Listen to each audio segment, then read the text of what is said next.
নমস্কার বন্ধুরা, কেমন আছেন সবাই? আশা করি ভালো আছেন। আমার নতুন একটি ব্লগে আবারও স্বাগতম। চারিদিকে ঘন কুয়াশা, এর মধ্যে এক টুকরো সূর্যের আলো, দেখতে জাস্ট অমায়িক। তো কলেজ যায় দেখি পুরো ক্লাসরুম ফাঁকা। আমরা বন্ধু-বান্ধবরাই আছি কয়েকজন। তো উপর থেকে জাস্ট একটা ভিউ নিলাম। অমায়িক একটা ভিউ। আমাদের কলেজটা আসলে ছোটর পর অনেক সুন্দর একটা কলেজ।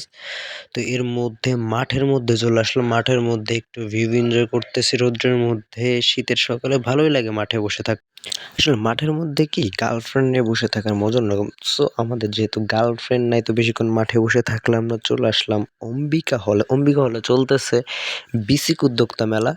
সো এর আগেও একটা ভিডিওতে দেখাইছি বিসিক উদ্যোক্তা মেলার আয়োজন। কে কে পর্যন্ত বিসিক উদ্যোক্তা মেলায় ঘুরতে এসেছেন অবশ্যই কমেন্ট করে আমাকে জানাবেন।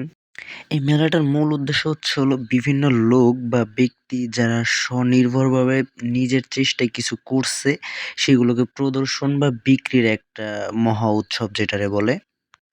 আর রাজেন্দ্র কলেজ হচ্ছিল আমার ড্রিম কলেজ, আর ফরিদপুর আমি আসবো, রাজেন্দ্র কলেজে আসবো না এটা হতেই পারে না। সো চলে আসলাম রাজেন্দ্র কলেজে।